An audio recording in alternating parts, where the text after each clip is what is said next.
आज अपने मस्तिष्क से इस बात को जरूर निकाल दीजिए कि ये सच में सही मायनों में पर्ल वाइन इंटरनेशनल ये सब नहीं है। दुनिया में जैसा दीपक सर ने कहा कई सारी नई चीजें हो रही हैं, बहुत कुछ बदल गया है इस दुनिया में। 94 से बहुत कुछ चेंज हुआ है।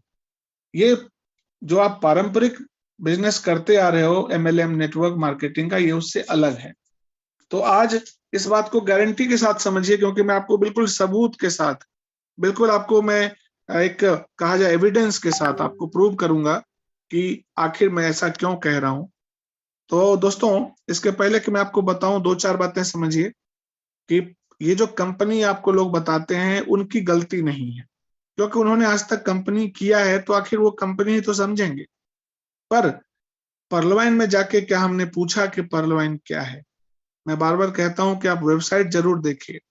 तो जब आप पर्ल वाइन की वेबसाइट पे जाएंगे, पर्ल वाइन क्या लिखता है अपने बारे में, दैट इज इंपॉर्टेंट। तो देखिए पर्ल वाइन ने क्या लिखा है, मैंने आपके लिए एक बनाया है, यहाँ पे आप देखिए। पर्ल वाइन ने लिखा है, आप सेकेंड कॉलम में पढ़िए कि with the help of our e commerce behaviour we gain capitals, and when this capital gains a big amount, it is shared among our members and Perlwine users in the face of auto-pool income. ये कहता है पर्लवाइन का जो स्वरूप है वो Amazon, Flipkart, eBay की तरह ई कॉमर्स का स्वरूप है। तो पर्लवाइन का ये कहना है कि हमारे ई कॉमर्स बिहेवियर की वजह से हमें कैपिटल का गेन होता है, और जब ये कैपिटल गेन एक बड़े अमाउंट में तब्दील होता है तो ये हमारे मेंबर्स के बीच में, पर्लवाइन यूजर्स के बीच में शेयर किया जाता है ऑटोपूल इनकम के माध्यम से। बहुत सारे लोग तो आज भी आपको प्रश्न पूछते होंगे कि कहाँ लिखा है कि पर्लवाइन में ऑटोपूल भी मिलेगा। क्या है ना, लोगों को लिखा हुआ देखने की आदत। तो पहली बात तो ये क्लियर कर लें कि साफ साफ यहाँ पे पर्लवाइन ने लिखा है कि हम ऑटोपूल इनकम देते हैं। आगे पढ़ते हैं इसको।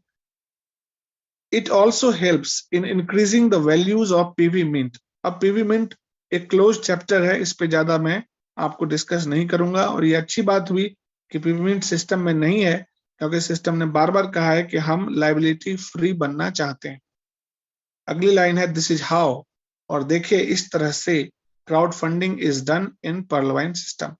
पर्लवाइन सिस्टम में इस प्रकार से क्राउड फंडिंग की जाती है। All the companies that holds a great position in this world, that is Kickstarter, Give, GoFundMe, CrowdRise, etc., follows the process of crowdfunding so as we do. दुनिया के जितनी भी बड़ी बड़ी कंपनी हैं जो क्राउड फंडिंग कर रही हैं, जैसे किकस्टार्टर हो गया, गोफंड हो गया, क्राउडराइज हो गया, ये सब इसी प्रोसेस को अपनाते हैं जो पर्लवाइन अपना रहा है।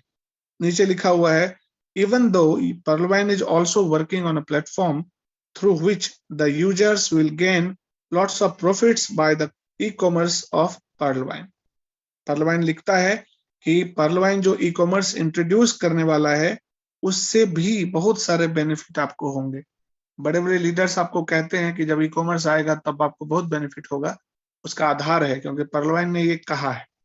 सबसे आखिरी कॉलम है एंड दिस इज हाउ, और इसी प्रकार से whole Pearlvine works through e commerce and crowdfunding. इसी प्रकार से पर्लवाइन जो है पूर्ण तरीके से ई कॉमर्स पर और क्राउड फंडिंग पे काम करता है। तो जरा सोचिए, क्या ये बेईमानी नहीं है? पर्लवाइन क्या कहता है कि हम ई कॉमर्स और क्राउड फंडिंग के प्लेटफॉर्म है। पर्लवाइन क्या कहता है, किससे तुलना कर रहा है? किकस्टार्टर से कर रहा है, क्राउड राइज से कर रहा है, गो फंड से कर रहा है, फंड राइजर से कर रहा है, इंडिगोगो से कर रहा है, और हम इसकी तुलना किससे करते हैं? एमवे से, वेस्टीज से, सेफ शॉप से, एमआई लाइव से।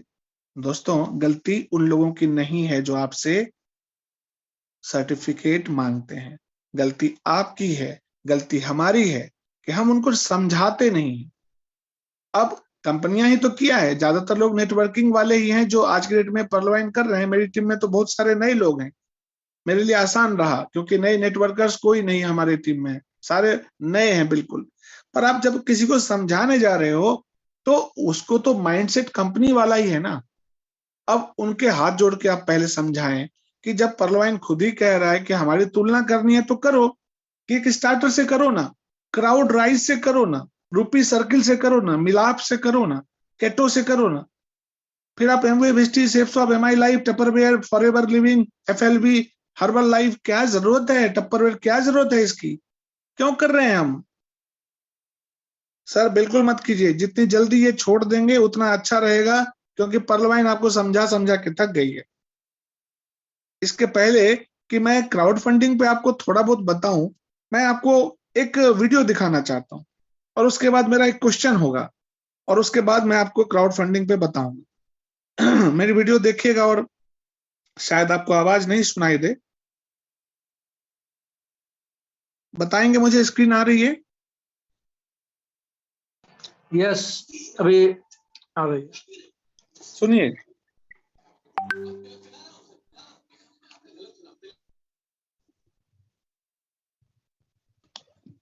स्क्रीन नहीं आ रहा है सर। स्क्रीन नहीं आ रहा? जी नहीं आ रहा स्क्रीन। एक सेकंड, मैं दोबारा करता हूँ। शेयरिंग मोड में ही है, मतलब पूरी तरह से शेयर नहीं हुआ। ओके, थोड़ा सा इंतजार करेंगे दोस्तों, मैं दोबारा शेयर करता हूँ, क्योंकि मैं आपकी बस सिंपली आपकी आंखें खोलना चाहता हूँ, और मेरा कोई इरादा नहीं, चाहे कुछ भी हो जाए ये स्क्रीन तो शेयर होके रहेगा। अभी आ रहा है? नहीं आ रहा है सर। नहीं आ रहा? नहीं आ रहा है। प्रोसेसिंग में। चलिए, हो सकता है कि नेटवर्क के थोड़ा इशू हो, लेकिन मेरे पास नेटवर्क है, कोई बात नहीं। जब आपको स्क्रीन दिखाई दे तो मुझे गाइड करेंगे, तब तक मैं आपको बताना चाहता हूँ। दोस्तों, मैं आपको एक कहानी बताता हूँ पहले, क्योंकि वो वीडियो के माध्यम से आप कहानी समझ पाते। कहानी इतनी है दोस्तों कि दो दो दोस्त थे, दो भाई थे। एक का नाम था राम सुंदरन पाल, और एक का नाम था राम निवास पाल। दोनों बैंक में जॉब करते थे, और एमबीए किया हुआ था उन्होंने मार्केटिंग मैनेजमेंट में। और ये राम सुंदरन पाल जो था वो बड़ा ही इंटेलिजेंट आदमी था।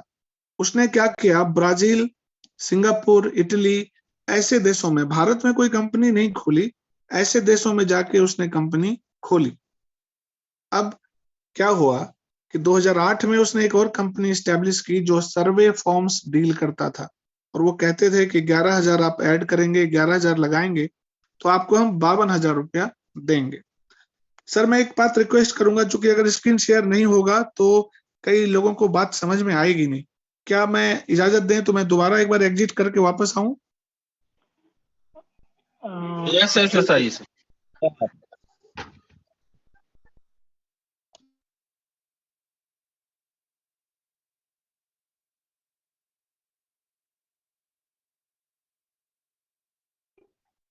दोस्तों थोड़ी देर दिल थाम के बैठिए, और जल्दी अमिताभ सर वापस आने वाले हैं, क्योंकि जो चीज वो दिखाने वाले हैं वो बिना दिखाए छोड़ेंगे नहीं, क्योंकि वो इतना इम्पोर्टेंट है तभी तो। चलिए, हमारे बीच आ भी गए हैं। मैं दुर्गा सर से रिक्वेस्ट करूंगा कि उनको को होस्ट बनाया जाए sir. Thank you sir, thank you. Thank you, thank you. अब आप देखेंगे एक बार स्क्रीन शेयर हो रहा है क्या? शायद अब हो रहा होगा। यस यस, अब स्क्रीन आ गया, सुंदर।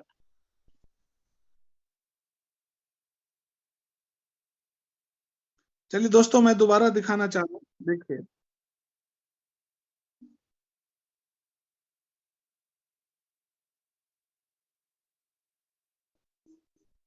चलिए, आईपीएल 4 जब चल रहा था, जब आईपीएल 4 का टाइम था, तो ये एडवर्टीजमेंट बहुत आ रहे थे, और आपको मैं बता रहा था कि एक बंदा था राम सुंदरन पाल और एक राम निवास पाल।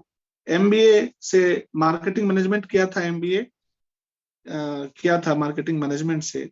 तो इसने क्या किया, ब्राजील, सिंगापुर और इटली में अपनी कंपनियां खोली, और 2008 में इसने एक कंपनी खोली स्पीक एशिया। मैं स्पेशली नाम लूंगा, और इसका काम कुछ नहीं था, सर्वे फॉर्म्स भरने का काम था, कि आप सर्वे फॉर्म फिल करेंगे, 11,000 रुपया लगाएंगे और आपको 52,000 रुपया मिल जाएगा। टाइम भी फिक्स था। भारत में ज्यादा उस समय इंटरनेट का कोई रिवॉल्यूशन हुआ नहीं था, और साइबर सिक्योरिटी और साइबर लॉज वगैरह कुछ खास थे नहीं। इसका थोड़ा बेनिफिट उठाया।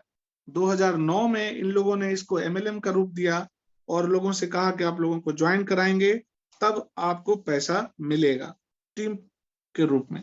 और ये कहते थे कि हम जो सर्वे कर रहे हैं वो बाटा, एयरटेल, नेस्ले, आईसीआईसीआई बैंक के बिहाफ पे कर रहे हैं। दोस्तों, टीवी पे एड आया था, टीवी पे प्रचार आया था, एमसीए का सर्टिफिकेट भी था। मैं आपको इसलिए बता रहा हूं क्योंकि दुखद बात है, सब कुछ था इसके पास। क्या इस पे तो विश्वास किया लोगों ने? सब कुछ इसका, मैंने आपको दोनों मालिक का भी नाम बताया। इससे अच्छी कंपनी, इससे अच्छा सिस्टम क्या होता? सब कुछ तो था। तब भी आपका 2276 करोड़ रुपया लेके ये भाग गई। मैं ये क्यों बता रहा हूं? जो लोग कहते हैं ना सर्टिफिकेट चाहिए, उनको ये समझना चाहिए कि आखिर कब तक सर्टिफिकेट देखोगे? 26 साल से क्या सर्टिफिकेट देख के मन नहीं भरा? अनिल अग्रवाल और मितेश अग्रवाल, दमन वाला भाई साहब, 2-2.5 किलो सर्टिफिकेट तो वो भी लेके आया था, वो भी तो आपने देखा। पर क्या उसको भी देख के मन नहीं भरा? कितने सर्टिफिकेट आप देखेंगे? सर, सिस्टम को समझना इंपॉर्टेंट है। आज आपके बीच में क्राउड फंडिंग पे बात इसलिए रखता हूं क्योंकि पर्लवाइन कहता है कि we are following the process of crowdfunding. तो जब पर्लवाइन आपसे हाथ जोड़ के कह रहा है कि भाई हम क्राउड फंडिंग कर रहे हैं, तो आप इसको समझिए ना, फिर क्राउड फंडिंग से ही तुलना क्यों नहीं करते? तो दोस्तों, आज मैं बात कर रहा हूं आपके बीच में क्राउड फंडिंग की, और मैं उम्मीद करता हूं कि आज के बाद आपका कॉन्सेप्ट बिल्कुल क्लियर हो जाना है। क्राउड फंडिंग किसको कहते हैं? भीड़ से जो पैसा आप जमा करते हैं उसको क्राउड फंडिंग बोलते हैं। और एक स्टोरी आपको पता है कि पहली बार जब स्टैचू ऑफ लिबर्टी, आप सबको मालूम है कि फ्रांस ने अमेरिका को गिफ्ट किया था, तो स्टैचू ऑफ लिबर्टी टुकड़ों में था जब इसको भेजा गया, और वो टुकड़े बड़े बड़े कैरेट्स में जहाज के थ्रू अमेरिका भेजे गए थे। अब अमेरिका उसमें थोड़ा गरीब था, उसके पास फंड नहीं थे, क्योंकि मूर्ति को खड़ा तो करना था, उसके लिए उसको बेस चाहिए, पेडिस्टल चाहिए। अल्टीमेटली जब पैसा नहीं था, तो तब उस टाइम में फंड रेज किया गया, और एक अखबार वाले के माध्यम से अखबार वालों ने कैंपेन चलाया, और करीब करीब 1,60,000 डोनर्स ने आपस में जमा करके पैसा इकट्ठा किया, और 10 महीने के बाद पहली बार स्टैचू ऑफ लिबर्टी अपने पेडेस्टल पे खड़ा हुआ, जो आप देख पा रहे हैं। तो दुनिया में पहली बार एक क्राउड फंडिंग का एक मेजर प्रोजेक्ट कहा जाए इसको, तो ये यही था। लेकिन उस समय ये क्राउड फंडिंग का जो फैंसी नेम आज हम और आप सुन रहे हैं, वो उस समय पॉपुलर नहीं था।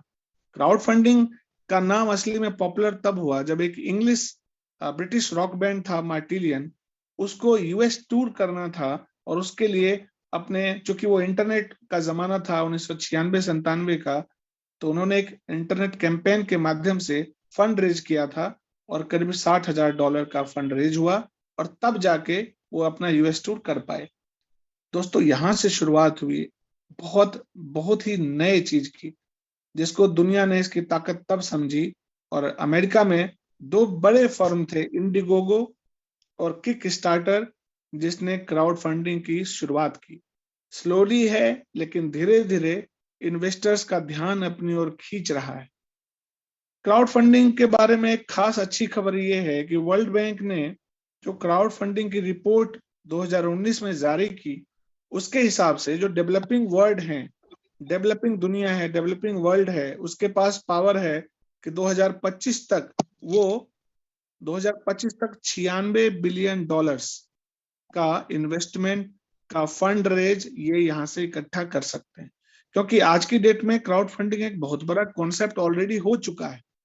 जब कोविड-19 आया, आपको पता है लोगों के व्यापार खत्म हो गए, तो अमेजॉन जो इतनी बड़ी संस्था है, अमेजॉन ने केटो नाम का क्राउड फंडिंग प्लेटफॉर्म है, उसके साथ मिलकर अमेजॉन विंग्स चलाया, और करीब करीब 1,000 से ज्यादा फैमिलीज को कोविड-19 से सरवाइव करने में मदद किया।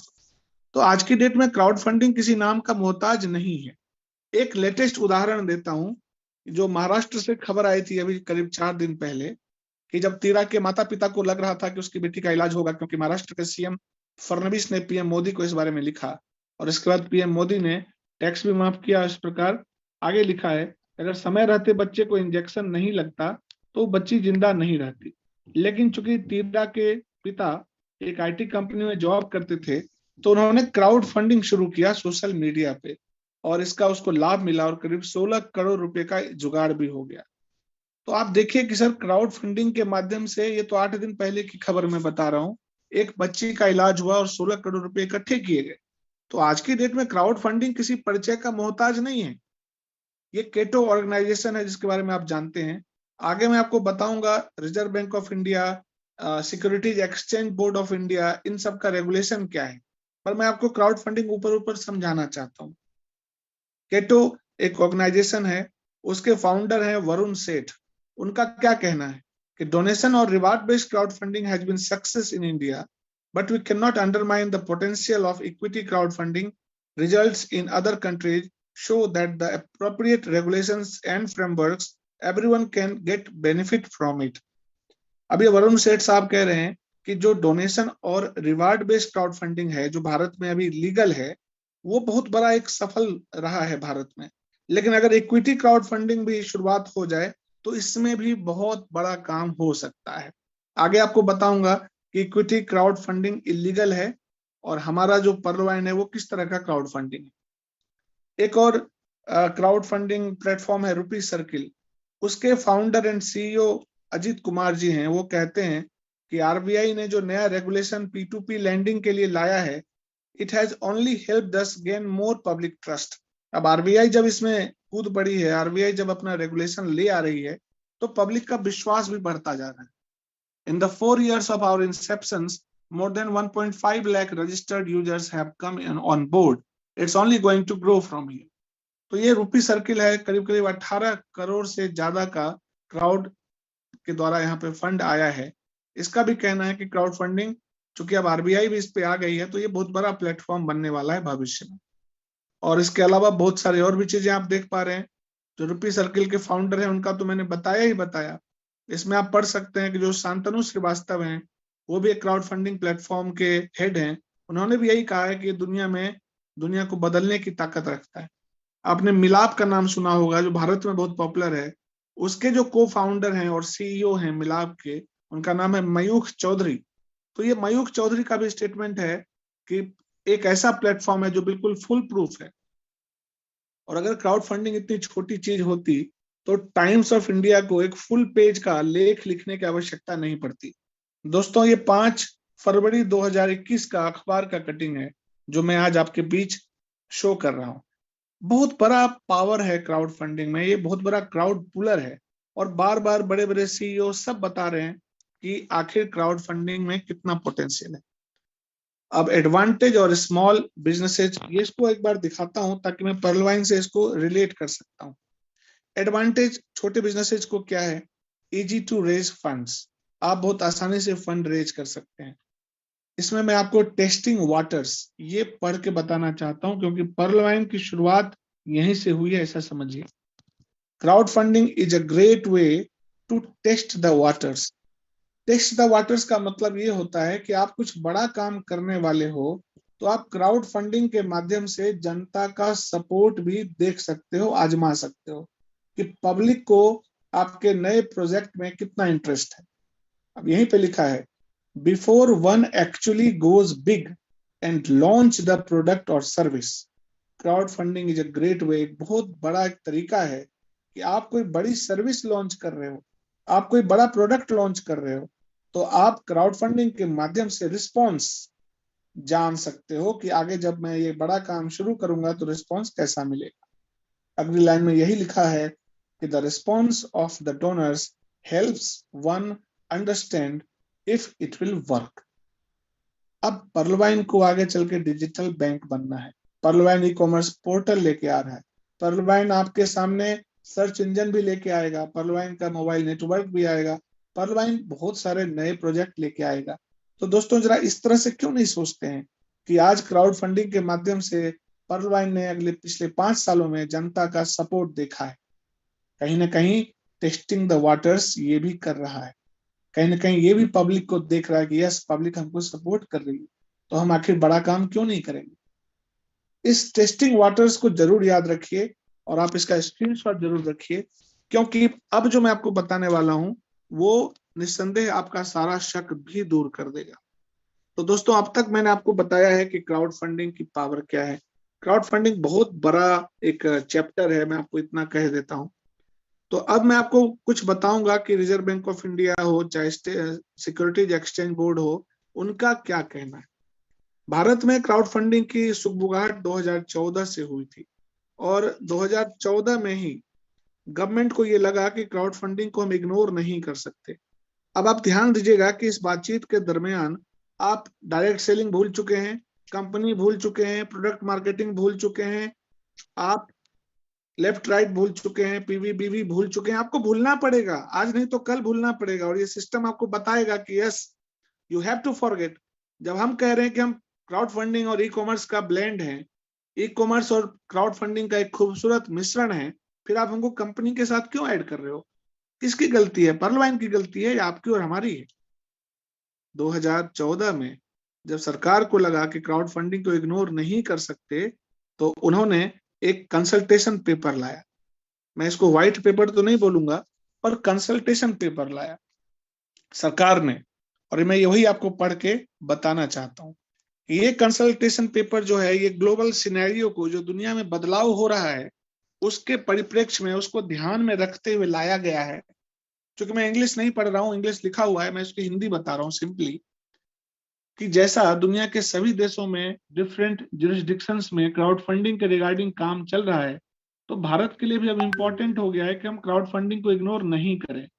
This paper proposes framework for ushering in crowdfunding by giving access to capital market to provide an additional channel of early stage funding to startups and SMEs। अब भारत सरकार को लग रहा है कि क्राउड फंडिंग के माध्यम से स्टार्टअप बिजनेसेज आएंगे। क्या आपको पता है कि पिछले कुछ सालों में जितने भी स्टार्टअप बिजनेस शुरू हुए हैं उसका 70% क्राउड फंडिंग के माध्यम से शुरू हुआ है। जी हाँ दोस्तों, ये है क्राउड फंडिंग की पावर। और इसमें सेबी कहता है कि हम आपसे कमेंट और सजेशन लेंगे। क्राउड फंडिंग के जितने भी स्टेक होल्डर्स थे और जनरल पब्लिक से सेबी ने कमेंट मांगा था, और ये consultation paper has been put forward for discussion only and does not necessary mean that a crowdfunding regulation would be introduced in the form as proposed in the consultation paper or in any other form। अब इसमें देखिए सेबी ने साफ साफ लिखा है कि हम ये कंसल्टेशन पेपर डाल रहे हैं, उसका ये मतलब नहीं है कि हम इस पे कोई लॉ अभी बनाने वाले हैं या इसी तरीके से लॉ बनाएंगे। ये सिर्फ डिस्कशन के लिए है। मेरे दोस्तों समझिए, क्राउड फंडिंग पे कागज मांगने वालों, आपको देखना बहुत जरूरत है। क्राउड फंडिंग क्या है? What is crowd funding? क्या लिखा है जब आप पढ़ते हैं? Crowdfunding is solicitation of funds, small amount, from multiple investors through a web-based platform or social networking site for a specific period, business venture or social cause। Crowdfunding पैसा इकट्ठा करने का एक प्लेटफॉर्म है जिसमें कई सारे लोग एक वेब बेस्ड प्लेटफॉर्म, मतलब कोई वेबसाइट हो या कोई सोशल नेटवर्किंग साइट हो, एक स्पेसिफिक, एक से ज्यादा स्पेसिफिक प्रोजेक्ट या किसी बिजनेस वेंचर के लिए या कोई समाज सेवा के लिए कर सकते हैं। पहली बात पर्लवाइन को ले आता हूं मैं। पर्लवाइन कैसे क्राउड फंडिंग कर रहा है? www.parlvine.com वेब बेस्ड प्लेटफॉर्म है, आपका वेब बेस्ड प्लेटफॉर्म है। सोशल नेटवर्किंग साइट के माध्यम से भी आप कर सकते हैं, जैसे फेसबुक ने किया था। बिजनेस वेंचर्स सोशल कॉज के लिए कर रहे हैं, पर्लवाइन का बिजनेस वेंचर है, पर्लवाइन ने बताया है कि आपके फ्यूचर प्रोजेक्ट्स क्या हैं। अगला 2.2, crowd source funding is a means of raising money for a creative project. Crowd funding पैसा इकट्ठा करने का है, लेकिन किस लिए? आप जैसे आप म्यूजिक, संगीत में कुछ करना चाहते हैं, फिल्म बनाना चाहते हैं, बुक पब्लिकेशन करना चाहते हैं, या कोई परोपकार का काम करना चाहते हैं, या लोगों की भलाई के संबंधित काम करना चाहते हैं, सोशल इनिशिएटिव के लिए करना चाहते हैं, या किसी बिजनेस वेंचर के लिए करना चाहते हैं, तभी आप क्राउड फंडिंग कर सकते हैं। अब जिसको लग रहा है कि पर्लवाइन अपना पेट भर रही है, ये लाइन उनके लिए है कि दोस्तों पर्लवाइन किस लिए कर रही है? पर्लवाइन को आगे चल के बड़े बड़े प्रोजेक्ट लेकर आने हैं, तो टेस्टिंग ऑफ वाटर, उनको ये पता चल रहा है कि पब्लिक का रिस्पॉन्स कैसा है। दूसरा, एक बिजनेस वेंचर है, ई कॉमर्स में भी आएगी, कल को सर्च इंजन भी लाएगी, सर्विसेज दे रही है आपको। आगे बढ़ता हूं, टाइप्स ऑफ क्राउड फंडिंग, चूंकि बहुत बड़ा 66 पेज का है, मैं आपको बिल्कुल शॉर्टकट में बताऊंगा। देखिए, क्राउड फंडिंग यहाँ पे 4 तरह के दिखाए गए हैं। Social lending, donation crowdfunding और रिवार्ड क्राउड फंडिंग को कम्युनिटी क्राउड फंडिंग में माना जाता है। और दूसरा है financial return crowdfunding, peer to peer lending और इक्विटी क्राउड फंडिंग। बहुत शॉर्टकट में बता रहा हूं, इक्विटी क्राउड फंडिंग जो सबसे आपके लेफ्ट में राइट में है वो भारत में इलीगल है। पीयर टू पीयर लैंडिंग ये फाइनेंशियल रिटर्न क्राउड फंडिंग में आता है, जो अब एनबीएफसी कंट्रोल कर रही है, जिसको पी टू पी लैंडिंग भी कहते हैं या P to P crowdfunding भी कह सकते हैं। अब इधर आ जाइए लेफ्ट में, social lending, donation based crowdfunding Bharat में बिल्कुल कानूनन वैध है, बिल्कुल लीगल है, बिल्कुल जेन्युइन है। और रिवार्ड क्राउड फंडिंग भी भारत में जेन्युइन है, ये भी आगे लिखा हुआ है। अब डोनेशन बेस्ड क्राउड फंडिंग का उदाहरण बताया है।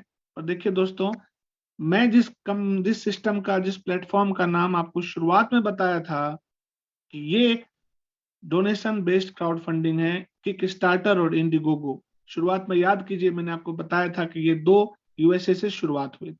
और पर्लवाइन ने भी आपको बताया था अपनी वेबसाइट पे कि हम इन्हीं के जैसे हैं, किक स्टार्टर और क्राउड राइज इनकी तरह से।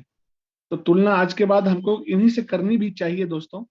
तो डोनेशन बेस्ड क्राउड फंडिंग का मतलब होता है कि आप किसी सोशल कॉज के लिए, किसी फिलैंथ्रोपिक कॉज के लिए, लोगों का भलाई करने के लिए आप लेते हो, और बदले में कोई टेंजिबल वैल्यू, मतलब कोई सामान नहीं देते, कोई प्रोडक्ट नहीं दे रहे हो आप क्राउड फंडिंग में। ध्यान रखिएगा इस बात को। अब आप कहते हो ना कि पर्लवाइन कोई सामान क्यों नहीं बेचती? अरे डोनेशन बेस्ड क्राउड फंडिंग में प्रोडक्ट देना ही नहीं है तो कहां से देगी? टेंजिबल वैल्यू, टेंजिबल मतलब जिसको आप छू सकते हो, उसको कहते हैं। Not in exchange for anything of tangible value. कोई भी चीज जो आप स्पर्श कर सकते हो उसके बदले में क्राउड फंडिंग नहीं लेना। ये बात आप अच्छे से समझ लीजिए। आगे चल के ई कॉमर्स पोर्टल आएगा तो उसका बिजनेस वेंचर कहलाएगा। उसके बाद दूसरा है रिवार्ड बेस्ड क्राउड फंडिंग, जिसमें आप इन्वेस्टर्स को, जो आपको पैसा देते हैं, उसको आप थोड़ा बहुत रिवॉर्ड देते हो। जैसे आप कोई बुक छाप रहे हो, कोई किताब मतलब आप छपवाना है आपको, तो आप रिवार्ड बेस्ड क्राउड फंडिंग मतलब कि आप उसको 1-2 बुक आपने दे दिया कि चलिए आपने बुक छपवाने में मदद की तो ये 2 किताबें मैं आपको दे रहा हूँ। अब पर्लवाइन भी रिवार्ड बेस्ड क्राउड फंडिंग में शामिल इसलिए है क्योंकि पर्लवाइन ऑटो पूल तो देती है आपको। और एक और कमाल की बात बताता हूँ, जो जो मैंने आपको प्लेटफॉर्म बताया है ना क्राउड फंडिंग का, वो सब 5%, 10%, 20% तक चार्ज लेते हैं। जो आपने केटो का, मिलाप का नाम सुना, अगर आप उनसे क्राउड फंड करवाना चाहते हैं तो वो आपसे 5-10% पैसा लेंगे एज अ कमीशन। अरे सोचिए, पर्लवाइन तो आपसे 5 पैसा नहीं ले रही सर, उल्टा रिवार्ड भी दे रही है ऑटो पूल के नाम पे, और कहीं भी प्रॉमिस भी नहीं करता आपको। नीचे लिखा भी है, most of the websites which support donation crowdfunding also enable reward crowdfunding as Kickstarter और Rocket Hub। Peer to peer lending को मैंने आपको शॉर्टकट में समझाया है कि मान लीजिए 2 लोग हैं, एक को पैसा चाहिए और दूसरे को पैसा देना है कर्ज पे, दूसरे को इंटरेस्ट पे पैसा लगाना है और एक को पैसा इंटरेस्ट पे चाहिए। ऐसे 2 लोगों को आपस में मिला दो, इसको पीयर टू पीयर लैंडिंग कहते हैं। ये मैंने आपको समझाने के लिए बताया है। ऐसा भी करते हैं कई सारे वेबसाइट्स के माध्यम से होता है, जैसे Lending Club, Prosper, Zopa, Funding Circle, ये सब पीयर टू पीयर लैंडिंग में आते हैं। आरबीआई ने इस पे रेगुलेशन कानून बनाया था 2017 में। तो पीयर टू पीयर लैंडिंग से हमारा कोई मतलब नहीं है क्योंकि हम वो कर नहीं रहे। और इक्विटी बेस्ड क्राउड फंडिंग, ये समझ लीजिए ये भारत में इलीगल क्यों है। पहली बात, मान लीजिए आप कोई कंपनी खोल रहे हो, आपके पास पैसा नहीं है, तो आपके पास पैसा कहाँ से आएगा? उसके 3-4 स्रोत हो सकते हैं। पहला, या तो आप बैंक से ले लीजिए लोन। अब बैंक से आप 5-7 करोड़ का लोन तो ले नहीं सकते जब तक आपकी इनकम बहुत ज्यादा नहीं हो। दूसरा हो सकता है कि आप इन्वेस्टर्स के पास जाइए, उनसे आप पैसा उधार मांग लीजिए। अब जिस व्यक्ति ने आपकी कंपनी में पैसा लगाया है तो वो आपके कंपनी को भी तो अपने हिसाब से चलाना चाहेगा, तो आपके नियंत्रण में वो कंपनी रहेगी नहीं। तो जब आप वेंचर कैपिटलिस्ट के पास जाएंगे, वेंचर कैपिटलिस्ट उसको बोलते हैं जो आपके बिजनेस में पैसा लगाता है, इन्वेस्टर कह लीजिए, तो वो आपकी कंपनी में दखल करेगा। लोग इससे बचना चाहते हैं। और तीसरा और सबसे बड़ा सोर्स है जो विदेशों में वैलिड है दोस्तों, विदेशों में ये चल रहा है, वो है इक्विटी बेस्ड क्राउड फंडिंग। मतलब आप आम पब्लिक से कहिए, किसी वेबसाइट के माध्यम से या सोशल नेटवर्किंग साइट के माध्यम से कि हम कंपनी खोल रहे हैं, आपको अगर इसमें पैसा लगाना है तो आप लगाइए। अब भारत की सरकार जो है वो पब्लिक के हित में काम करती है, तो भारत की गवर्नमेंट को लगता है कि ऐसे में कोई कंट्रोल नहीं रहेगा उस आदमी पे, मान लीजिए ऑनलाइन प्लेटफॉर्म के माध्यम से आपसे वो पैसा ले रही है और बदले में तो अभी कुछ नहीं दे रही, क्योंकि कल को कंपनी को बेनिफिट होगा तभी आपको कुछ पैसा मिलेगा, उसके शेयर बढ़ेंगे तो आपको पैसा मिलेगा। अदरवाइज आप 10,000, 20,000, 50,000 इन्वेस्ट कर रहे हो, दे रहे हो डोनेशन, लेकिन उससे आपको कुछ मिलना नहीं। इसलिए गवर्नमेंट ऑफ इंडिया जब तक इस पे पक्का कानून नहीं बनाएगी तब तक वो बैंड है, तब तक वो इलीगल है, आप नहीं कर सकते। तो दोस्तों ये मैंने आपको सेबी का पेपर बताया। आगे मैं आपको आरबीआई का जवाब भी थोड़ा सा बताता हूं, क्योंकि ये बड़ा पेचीदा और टाइम टेकिंग है, तो मैं आपको बिल्कुल शॉर्टकट में बताना चाहूंगा। तो जब सेबी ने रिपोर्ट भेज दिया आरबीआई को, तो आरबीआई ने क्राउड फंडिंग पे अपना एक कंसल्टेशन पेपर निकाला। ये देखिए आरबीआई की लोगो है, मैंने रिजर्व बैंक की साइट से इसको निकाला है आपके लिए। तो consultation paper on peer to peer lending, इस पे आ जाइए। अप्रैल 2016 में रिजर्व बैंक ऑफ इंडिया ने देखिए क्या बताया, और आज के बाद जो कागज मांगते हैं उनको जरूर दिखाइएगा। देखिए आरबीआई कहती है कि the financial sector known from the advent of online industry and its potential impact से फाइनेंशियल सेक्टर अछूता नहीं है। यही वजह है कि ऑनलाइन इंडस्ट्री इन्वेस्टर का, कस्टमर का, एनालिस्ट का, बिजनेसेस का, रेगुलेटर्स का ध्यान आकर्षित कर रहा है। और पीयर टू पीयर लेंडिंग एक ऐसा ही बिजनेस मॉडल है जो पूरे वैश्विक तौर पर धीरे धीरे मोमेंटम पकड़ रहा है, और भारत में भी इसकी जड़ें गहरी होती जा रही हैं।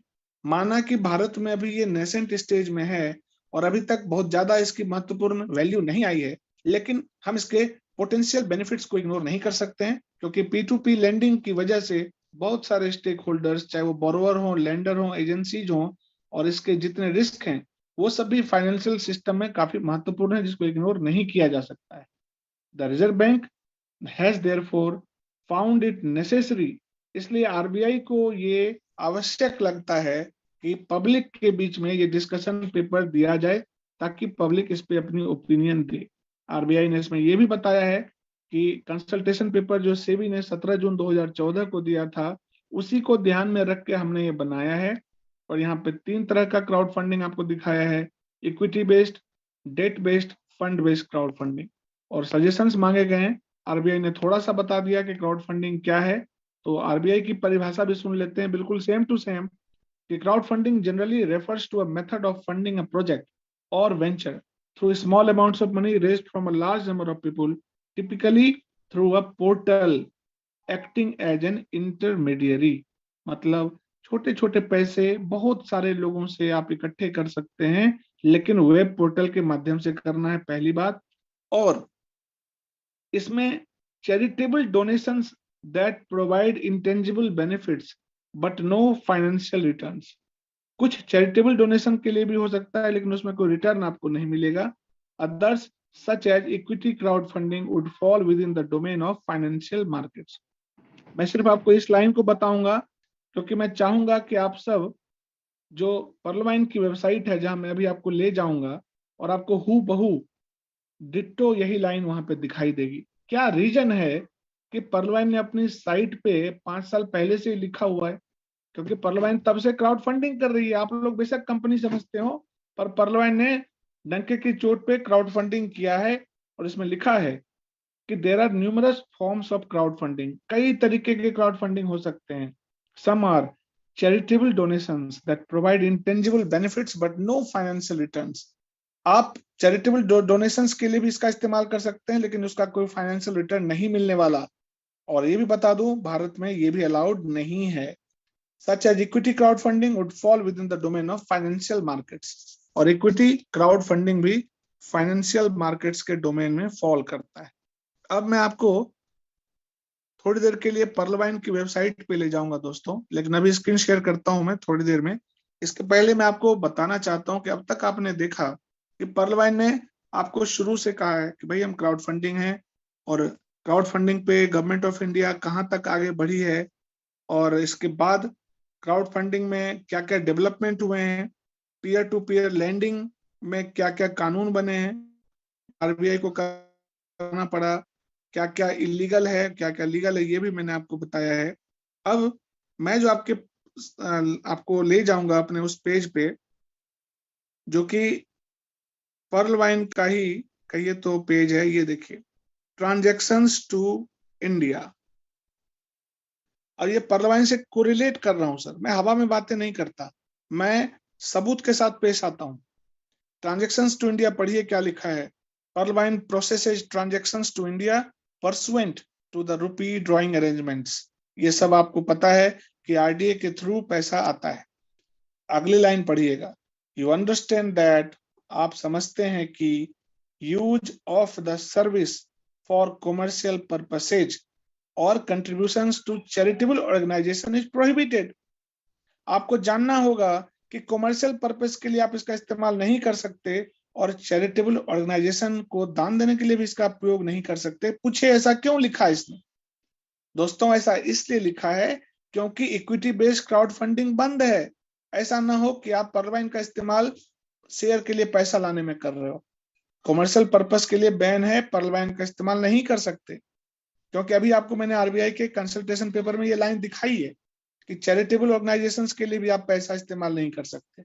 तो आप ही बताओ, आरबीआई से बाहर है या आरबीआई के दायरे में रह के पर्ल काम कर रहा है? मैं हैंड रेज के माध्यम से आपसे जरूर, अगर आप सपोर्ट में हैं कि हाँ आरबीआई के दायरे में है तो हैंड रेज करें। अगर आप इस बात के सपोर्ट में हैं कि बिल्कुल रिजर्व बैंक ऑफ इंडिया ने क्राउड फंडिंग पे जो कानून बनाए हैं, जो बातें कही हैं, पर्ल बिल्कुल उसके साथ है, तो मुझे आपका जोरदार हैंड रेज चाहिए दोस्तों। क्योंकि आज के बाद, आज की रात के बाद जो अगली सुबह होगी उसमें आपके दिमाग से पर्ल कंपनी है नहीं है होना चाहिए, डायरेक्ट सेलिंग है नहीं होना चाहिए, प्रोडक्ट बेस्ड है नहीं होना चाहिए, सर्टिफिकेट किसका चाहिए, कहां से लाओगे? क्राउड फंडिंग पे आरबीआई तो अभी तक विचार ही कर रही है, तो सर्टिफिकेट कहां से आएगा? तो मैं बस इतना ही आपसे चाहता हूं कि आज के बाद जब आप इस मीटिंग से बाहर जाएं तो आपके माइंड में होना चाहिए कि जब आरबीआई ने अभी तक गाइडलाइन नहीं बनाया तो हम सर्टिफिकेट कहां से लेके आएंगे? आरबीआई ने जो गाइडलाइंस दिया है वो तो लिखा ही है पर्ल ने अपनी वेबसाइट पे। क्या जरूरत थी पर्ल को ये लाइन लिखने की कि कॉमर्शियल पर्पस और चैरिटेबल ऑर्गेनाइजेशन के लिए आप यूज नहीं कर सकते? कहां से आया ये लाइन? आखिर ये बात आई कहां से? दोस्तों समझना पड़ेगा, ये बात वहां से आई क्योंकि रिजर्व बैंक ऑफ इंडिया ने मना किया है। और आप कहते हो कि रिजर्व बैंक ऑफ इंडिया का वो कहाँ है, सर्टिफिकेट कहाँ है? इस जन्म में नहीं मिलेगा दोस्तों, क्योंकि जब आप सही चीज को सही तरीके से ढूंढोगे ना तो आपको चीजें मिलेंगी। हमने, याद है जब हमने बिजनेस शुरू किया तो हमने दीपक सर से बहुत सारे प्रश्न किए, तो दीपक सर ने यही कहा कि अच्छा लीडर